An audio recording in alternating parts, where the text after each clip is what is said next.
Students, today we are going to discuss about the compressive strength of concrete, which is another unit of your concrete technology subject. Okay, so all of you must be knowing, I think, what is compressive strength of a concrete. Students, listen. Concrete is a good conductor to withstand compressive strength. Okay, concrete can easily and effectively resist the compression that occurs over it due to the load of the structure, due to the load that is coming over the structure. Okay, तो concrete उसको बड़े आसानी से carry कर लेता है. Concrete में effectively resist करने का स्ट्रेंथ होता है अगेंस्ट कंप्रेशन. ओके, अब कंप्रेशन होता क्या है? एक दबाव वाला जो फोर्स होता है, that is called as compression. Okay, आप देखते हो कि नीचे वाला कॉलम जो है वो ऊपर वाले लोड्स को पूरा नीचे लेकर आता है. ठीक है, फॉर एग्जाम्पल अगर अपन देखें कि top floor of a building, उसके स्लैब पर पार्टी चल रही है, तो जो भी लोड स्लैब पर आ रहा है टॉप फ्लोर के, वो ट्रांसफर्ड होगा to the beam and then to the columns. ठीक है, फ्लोर टू फ्लोर वो ट्रांसफर होते चला जाएगा कॉलम से, और फिर वो फाउंडेशन में चला जाएगा. ठीक है, इतना सारा फाउंडेशन लोड ले रहा है, फाउंडेशन कंक्रीट का बना है, दैट मीन्स कंक्रीट आसानी से कंप्रेशन को झेल ले रहा है. कंक्रीट कंक्रीट आसानी से कंप्रेशन को झेल ले रहा है. So concrete is good in resisting the compression. Now what is compression? एक दबाव वाला फोर्स. ठीक है, उसका एक्चुअल डेफिनेशन क्या है हम आगे देखते हैं. सी, compressive strength means it measures the ability of a concrete. It measures the ability of a concrete, या ऐसा बोलो आप, it is the ability of the concrete to withstand the load. कौन सा लोड? compressive load. जो क्या करने वाला है? That will decrease the size of the concrete. That will decrease the size of the concrete. ठीक है, वैसे डिक्रीज तो करता नहीं है क्योंकि कंक्रीट एक सॉलिड मटेरियल है, सीधा वो तोड़ देता है. ठीक है, सीधा वो कंक्रीट को तोड़ देता है. लोड जो है सीधा कंक्रीट को तोड़ देता है, साइज वाइज डिक्रीज नहीं करता है. तो हम अगर लेम लैंग्वेज में बोले तो it is the ability of the concrete to withstand the compressive load that will otherwise break the concrete or fail the concrete. Okay, now compressive strength को कैसे टेस्ट करते हैं? तोड़ के ही टेस्ट करना पड़ता है, क्योंकि कंक्रीट एक सॉलिड मटेरियल है. उसकी ताकत कब पता चलेगी? जिस लोड पर या जिस पॉइंट पर वो टूटेगा, तब पता चलेगा कि इसके पहले तक की उसकी स्ट्रेंथ थी. ठीक है, और बस थोड़ा सा लोड बढ़ा और वो फेल हो गया. I hope it is clear to all of you. किसी भी चीज की स्ट्रेंथ जानना है, जो सॉलिड है उसकी कंप्रेशन स्ट्रेंथ जानना है, तो उसको कंप्रेसिव लोड लगाना पड़ेगा. कब तक लोड लगाना पड़ेगा? जब तक वो टूट ना जाए. तो जिस पॉइंट पे टूटेगा उसके पहले तक की, उस पॉइंट के पहले तक का जो लोड है वो झेल रहा था, वो उस कंक्रीट की स्ट्रेंथ थी. तो मुझे लगता है आप लोग को क्लियर हुआ है. सेकंड पॉइंट यहाँ डिस्कस करते हैं हम. कंप्रेसिव स्ट्रेंथ इज टेस्टेड कैसे? By breaking what? The cylindrical breaking the cylindrical or cubical concrete specimen means sample in a special machine. इसकी अलग एक मशीन आती है जिसको हम कंप्रेशन टेस्टिंग मशीन बोलते हैं, या यूनिवर्सल टेस्टिंग मशीन पर भी ये काम हम कर सकते हैं. which is designed to measure this type of strength. Actually इसमें मीटर गेजेस लगे होते हैं, जो भी हम प्रेशर लगाते हैं उस मशीन से कंक्रीट क्यूब्स पर, तो वो मीटर गेजेस पर रिफ्लेक्ट होते हैं. तो जिस पॉइंट पर कंक्रीट आपका टूटता है वहां पर वो मीटर गेज जाके रुक जाता है. वो आपको स्ट्रेंथ दे देता है कि इतनी स्ट्रेंथ आपके कंक्रीट के क्यूब की या सिलेंड्रिकल फॉर्म की है. आई होप स्टूडेंट ये क्लियर हुआ है आपको. आगे बढ़ सकते हैं हम. अब compressive strength of concrete very कर सकती है. देखिए, क्यूब फॉर्मेट में आपको बनाना पड़ता है और टेस्ट करना पड़ता है, ठीक है। अब मैंने अगर 10 क्यूब बनाया, सेम सेम साइज के, ठीक है, अलग अलग मिक्सचर बनाया, पहले एक क्यूब का मिक्सचर बनाया और क्यूब में डाल दिया, सेकेंड क्यूब का मिक्सचर बनाया और क्यूब में डाल दिया, ऐसे 10 क्यूब का किया, तो क्या दसों क्यूब की वैल्यू मुझे सेम मिलेगी, कंप्रेसिव वैल्यू या compressive strength? I don't think कि मुझे सेम मिलेगी। क्या वजह हो सकती है? There could be several factors जिस वजह से ये स्ट्रेंथ वैरी करेगी। क्या क्या हो सकते हैं? मिक्स प्रॉपर नहीं करना, प्रोपोर्शन प्रॉपरली नहीं लेना, वाटर सीमेंट रेशियो मेंटेन नहीं करना, क्वालिटी ऑफ सीमेंट मैं सही ले रहा हूँ कि नहीं ले रहा हूँ, पहली बार मैंने कैसा लिया था, अब दूसरी बार मैं कैसा ले रहा हूँ, ठीक है। तो there are so many factors. Environment is also a factor. मैंने अगर सुबह बनाया था और फिर दोपहर में एक बनाया, तो that could be the factor जिस वजह से कंपैरिजन स्ट्रेंथ वैरी करेगी, ठीक है। तो हम चेकआउट करते हैं क्या, on what factor does the comparison strength depends.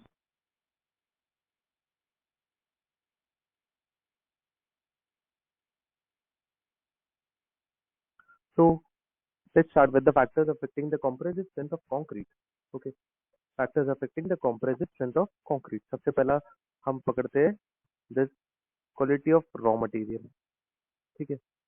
Quality of raw material क्या क्या रहते हैं हमारे? Cement, sand, aggregate and water. Start करते हैं सीमेंट से। क्या कह रहे हैं? The cement used in concrete,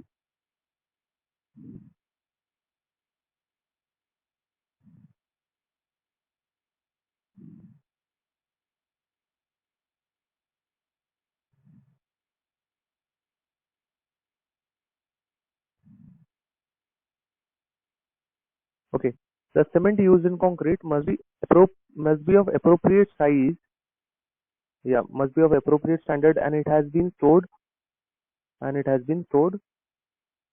correctly, यानी कि ड्राई कंडीशन में। आपको कौन से ग्रेड का कंक्रीट सीमेंट चाहिए वो वैरी करता है। आप 33 ग्रेड सीमेंट ले रहे हो, 43 ग्रेड सीमेंट ले रहे हो, 53 ग्रेड सीमेंट ले रहे हो, ठीक है ना। इसके ऊपर कंप्रेसिव स्ट्रेंथ कम ज्यादा होगी। 33 ग्रेड लोगे कंप्रेसिव स्ट्रेंथ कम बनेगी, 43 लोगे ज्यादा बनेगी, 53 तो और ज्यादा, ठीक है।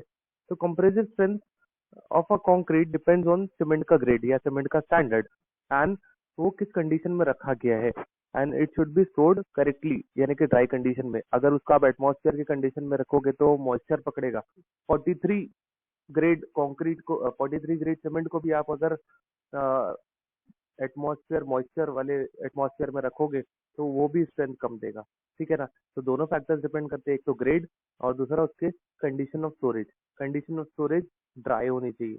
वेदर अगर मॉइस्ट है, आपने ओपन टू एटमॉस्फेयर आपका कंक्रीट सीमेंट बैग रख दिया है, तो then it will definitely going to affect the strength of the concrete जो बनेगा। सीमेंट को ड्राई फॉर्म में रखा जाता है। आपको मैंने बताया था कि सीमेंट को कैसे टेस्ट किया जाता है। सीमेंट में लम्प्स नहीं आने चाहिए। लम्प्स कब आते हैं सीमेंट में? जब उसमें मॉइस्चर लगता है। मॉइस्चर जब लगने लगता है तब वो डल्ले बनने लगते हैं, ठीक है। वो सूखने लगते हैं, लड्डू लड्डू बनने लगते हैं, ठीक है। और उससे क्या होता है, उसकी स्ट्रेंथ कम हो जाती है।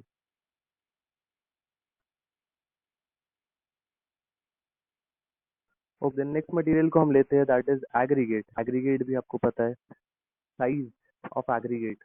अगर आप वैरी करो, 10 mm साइज लो और एक जगह 20 mm साइज लो, तो 20 mm साइज वाला एग्रीगेट स्ट्रेंथ ज्यादा देगा, 10 mm साइज वाला एग्रीगेट स्ट्रेंथ कम देगा, ठीक है ना। ये फैक्टर हो गया है, that is the size. Okay, shape. अगर राउंडेड शेप एग्रीगेट ले रहे हो और एंगुलर शेप एग्रीगेट ले रहे हो, तो एंगुलर शेप एग्रीगेट आपको स्ट्रेंथ ज्यादा देगा in comparison to the rounded shape aggregate. Reason is there will be no interlocking between the rounded shape aggregate. Okay, texture.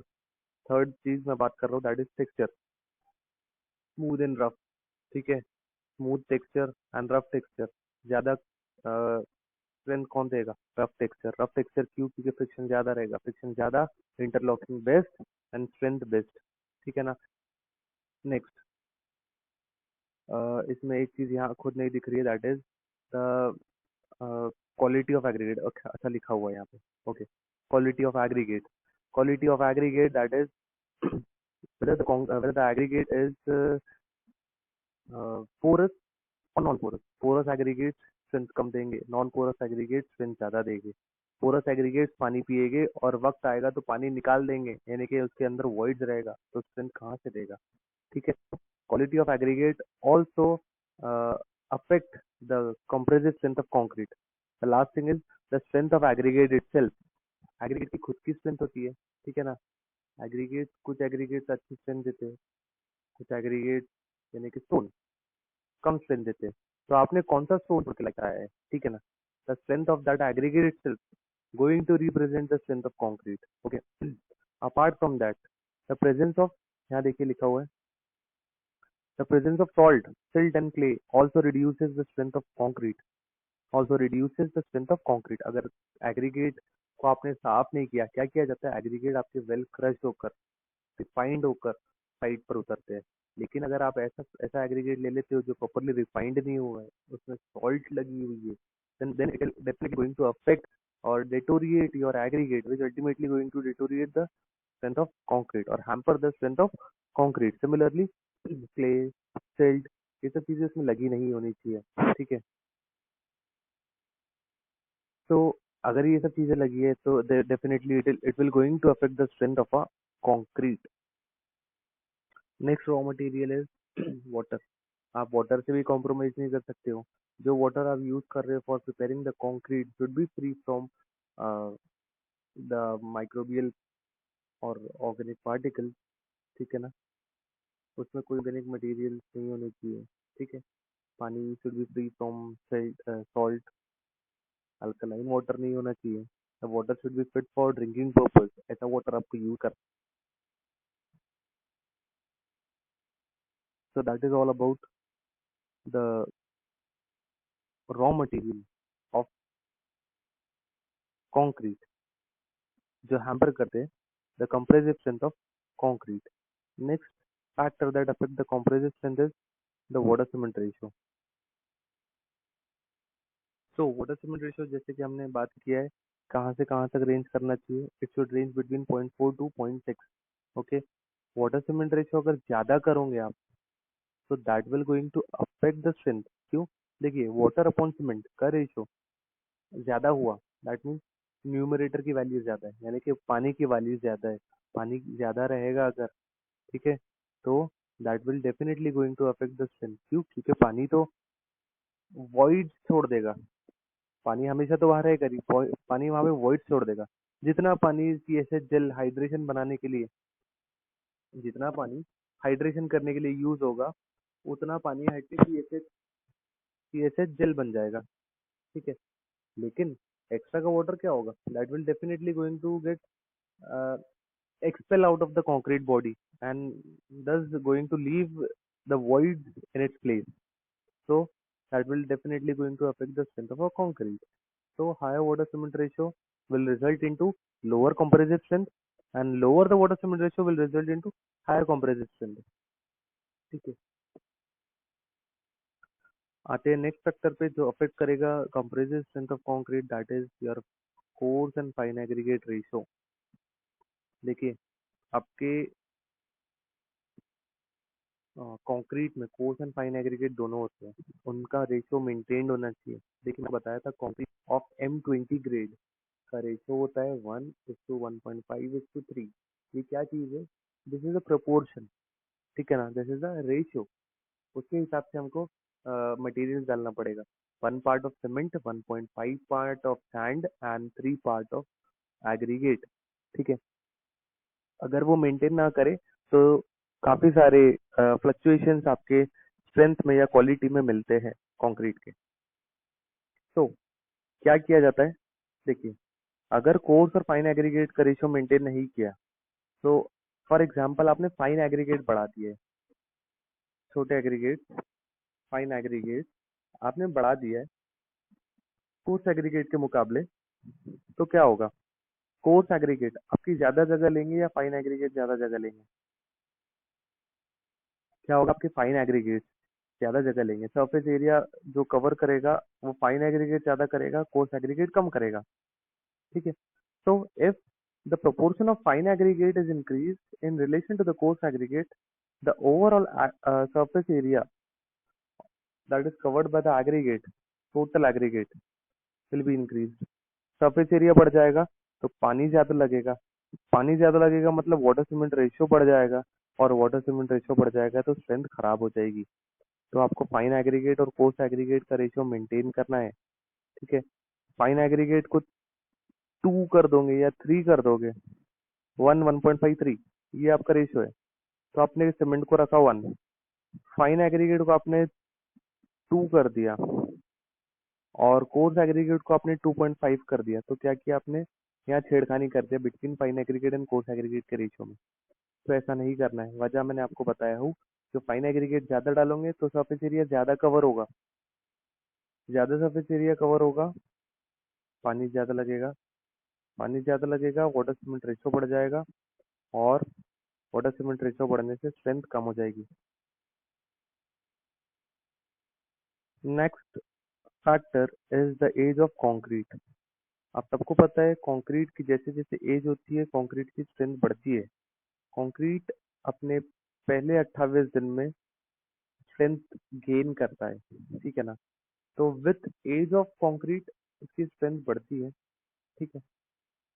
तो because of hydration process start immediately after the water get added with the cement, ठीक है। And from that day till 28 day वो अपने approx 95% strength gain कर लेता है, and the remaining 5% strength will get gained in the remaining life of the concrete.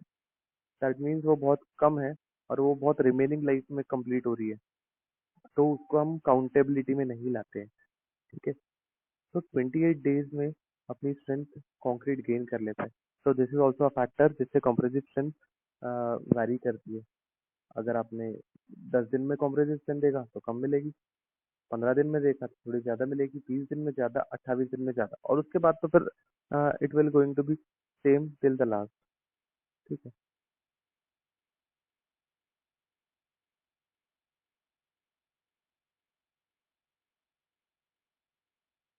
Next factor जिससे compressive strength पर फर्क पड़ सकता है that is compaction of concrete. Students देखिए, आप कॉम्पैक्शन नहीं करोगे प्रॉपरली तो उसमें वॉइड्स रह जाएंगे। कोई भी गीले कंक्रीट को आपने बीम में डाला, गीले कंक्रीट को आपने बीम में डाला और उसका आपने कॉम्पैक्शन नहीं किया, तो क्या होगा, पूरे मटेरियल कॉम्पैक्टेड फॉर्म में जमा नहीं होंगे, वो फैले फैले रहेंगे, फैले फैले रहेंगे, और जब सेट हो जाएंगे तो बीच में वॉइड्स बने रहेंगे, ठीक है। जैसे कि आप एक शक्कर को एक डब्बे में भरते हो, ठीक है। तो आपने नॉर्मली अगर भर दिया तो वो कम में ही आपको दिखता है कि डब्बा भर गया है, लेकिन जैसे उसको आप थोड़ा सा ठोकते हो तो शक्कर अंदर बैठती है।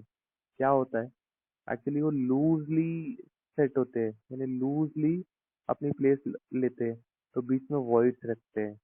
तो वो वॉइड्स को हटाने के लिए आपको कॉम्पैक्शन करना पड़ता है, और वो क्लोजली क्लोजली प्लेस होने लगते हैं, ठीक है। Same is the case with the concrete. आपने जब कंक्रीट को पोर किया एक बीम के मोल्ड में, तो अभी उन्होंने लूजली अपनी प्लेस होल्ड किया है और बीच में वॉइड्स अवेलेबल है।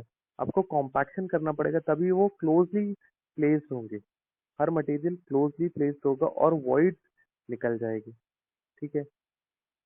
तो compaction becomes a major factor that affects the compressive strength of a concrete, and it has been told that अगर 5% voids present रहते हैं inside the concrete, then it can reduce the strength of a concrete up to 30 to 40%। देखिए कितना ज्यादा concrete की strength को फर्क करता है ये कॉम्पैक्शन।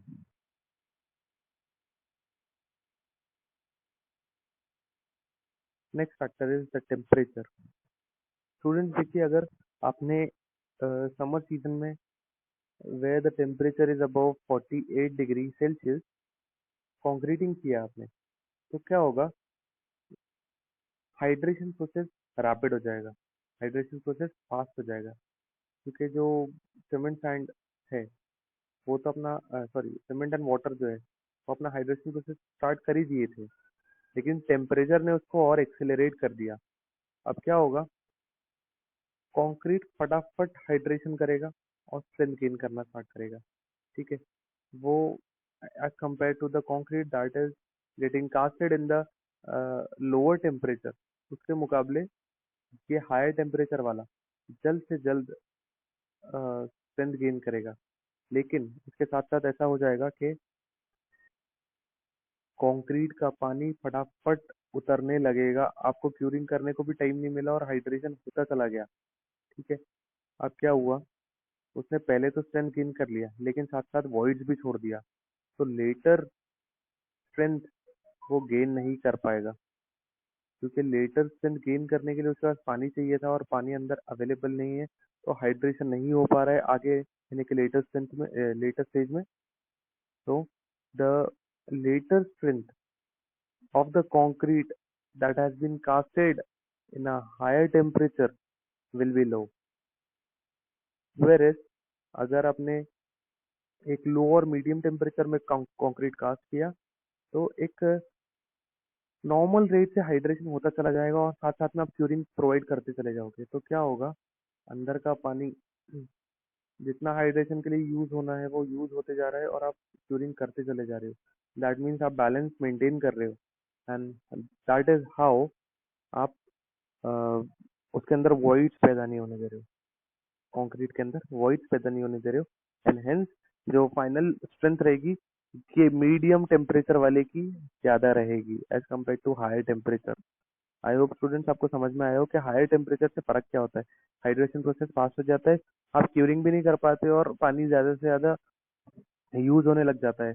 एक टाइम आता है पानी खत्म हो जाता है, एंड देन हाइड्रेशन जो बचा हुआ है उसके लिए पानी नहीं होता है और वो वॉइड आपकी स्ट्रेंथ को कम कर देते हैं ये। नेक्स्ट फैक्टर पे जाते हैं, रिलेटिव ह्यूमिडिटी। रिलेटिव ह्यूमिडिटी वही बोल रहा है, अगर आपने कंक्रीट को ड्राई करवा दिया यानी कि क्यूरिंग नहीं किया, आपने कंक्रीट को क्यूरिंग नहीं किया तो कंक्रीट ड्राई हो गया, जैसे कि समर वेदर में ही होता है मोस्टली, तो क्या होगा, हाइड्रेशन प्रोसेस तो रुक जाएगा क्योंकि हाइड्रेशन के लिए पानी ही नहीं है, तो वॉइड्स हो जाएंगे। तो hydration process can not proceed without moisture, क्योंकि मॉइस्चर बॉडी के अंदर, कंक्रीट के बॉडी के अंदर खत्म हो चुका है, तो हाइड्रेशन प्रोसेस ही नहीं होगा आगे, तो स्ट्रेंथ कहाँ से बनेगी। वही उसी से रिलेटेड नेक्स्ट पॉइंट बनाया है, that is curing. It should be clear as it is said above that hydration will stop if the concrete is dry out. So it is very much necessary to keep the concrete moist for which curing is done. क्या कह रहा है, जैसे कि आपने देखा कि hydration process stop हो जाएगा अगर कंक्रीट ड्राई आउट हो गया, देयरफॉर इट इज नेसेसरी कि आप कंक्रीट को मॉइस्ट रखो, जो जिसके लिए कंक्रीटिंग की क्यूरिंग की जाती है। तो क्यूरिंग अगर अच्छे से करोगे कॉम्प्रेसिव स्ट्रेंथ अच्छी मिलेगी, क्यूरिंग अगर रिपीटेटिवली या कंटिन्यूसली नहीं करोगे तो that will definitely going to affect the strength of a concrete, क्योंकि हाइड्रेशन प्रोसेस फर्क करेगा और हाइड्रेशन प्रोसेस में फर्क आया तो स्ट्रेंथ में फर्क आएगा। Now let's come to the next thing, that is comparative test. Comparative test जो करते हैं हम उसके ऊपर हम बात कर रहे हैं। तो क्या कह रहा है, compression test is most commonly conducted on harden concrete, यानी कि जो बना बनाया सेट कंक्रीट है उसके ऊपर हम कंडक्ट करते हैं, partly because it is an easy test to perform. Yes definitely it is an easy test to perform, आपको करना ही क्या है, कंप्रेशन कंप्रेसिव लोड लगाना है और उसको तोड़ना है, ठीक है। And partly because most of the desirable characteristic properties of a concrete, most of the desirable properties of a concrete are qualitatively related to its compressive strength। बहुत सारी property of a concrete depend करती है strength पर, ये तो हम सबको पता है कि कंक्रीट की प्रॉपर्टीज कंक्रीट की स्ट्रेंथ पर डिपेंड करती है, इसीलिए हम कॉम्प्रेसिव टेस्ट करते हैं। वही बता रहे हैं, compressive test is carried out on specimen जो कि क्यूबिकल या सिलेंड्रिकल होते हैं शेप में। प्रिज्म भी यूज होता है लेकिन हमारी कंट्री में नहीं, क्योंकि हम प्रिज्म शेप का तो ऐसा कुछ बनाते हैं नहीं। Sometime, sometime the compressive strength of a concrete is determined using part of beam tested in flexure। Part of beam tested in flexure, क्या करते हैं कभी कभी क्यूब और कोनिकल शेप को छोड़कर हम एक बीम भी लेते हैं, एक छोटा सा बीम लेते हैं, बड़ा बीम नहीं, एक स्पेसिमेन बनाते हैं, सैंपल बनाते हैं लैब के हिसाब से, तो छोटा सा अप्रोक्स 1 मीटर के आसपास, ठीक है। एक बीम बनाते हैं जिसको टेस्ट करते हैं इन फ्लेक्चर, दिस फ्लेक्चर मैं आपको साथ साथ में आगे बताते चलूंगा। जिसमें क्या होता है, the end part of beam are left intact after failure in flexure. जिसमें क्या होता है, बोल रहे हैं एंड पार्ट को इंटैक्ट रखते हैं, कि पकड़ के रखते हैं, कस के रखते हैं, ठीक है ना। फेलियर के बाद भी वही रह जाते हैं और बीच का पोर्शन फेल हो जाता है।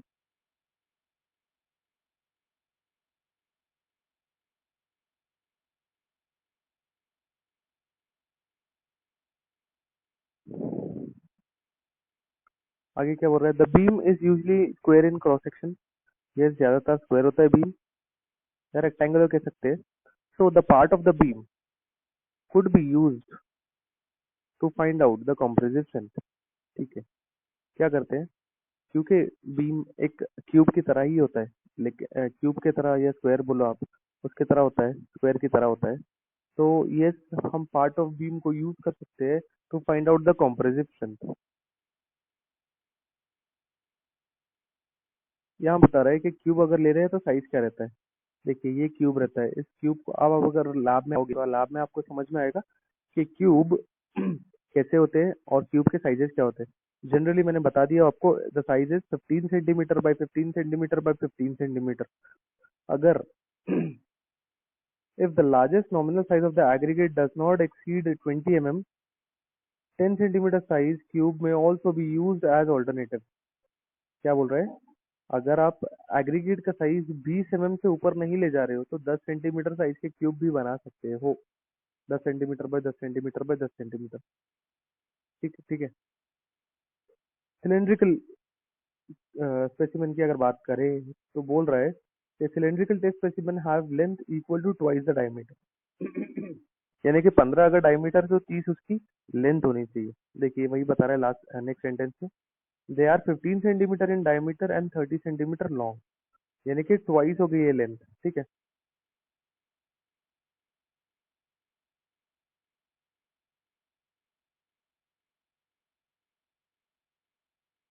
अब इसके अलावा अगर स्मॉलर टेस्ट स्पेसिमेंस भी चाहिए आपको, छोटे सैंपल्स या छोटे स्पेसिमेंस बनाने हैं आपको, तो वो भी बना सकते हो। लेकिन शर्त है कि ratio ratio of diameter and maximum size of aggregate should be not less than 3:1, ठीक है। क्या बोल रहे हैं, अगर स्मॉलर टेस्ट स्पेसिमेन भी बनाना है आपको तो बना सकते हैं, लेकिन शर्त ये है कि डायमीटर ऑफ अ स्पेसिमेन, यानी कि एक सिलेंड्रिकल कुछ बना रहे हो तो डायमीटर ऑफ अ स्पेसिमेन जैसे कि 10 सेंटीमीटर डायमीटर है, तो उसका मैक्सिमम साइज कितना होना चाहिए, एक तिहाई। एक तिहाई मतलब 3.33 सेंटीमीटर, यानी कि 33 mm, ओके। वैसे तो हम स्मॉलर साइजेस लेते नहीं है, ये स्टैंडर्ड साइजेस को ही मेंटेन करते हैं। एक क्यूब लेते हैं 15 15 15 का, या अगर आप 20 mm साइज एग्रीगेट से एक्सीड नहीं कर रहे हो तो 10 सेंटीमीटर साइज ऑफ क्यूब भी ले सकते हो। सिलेंड्रिकल की बात करें तो जितना डायमीटर उससे ट्वाइस उसकी लेंथ होनी चाहिए। स्मॉलर स्पेसिमेन हम जनरली और नहीं लेते हैं, ठीक है। देखिए ये आपको स्पेसिमेन बता रहे हैं, क्यूब, सिलेंडर और बीम।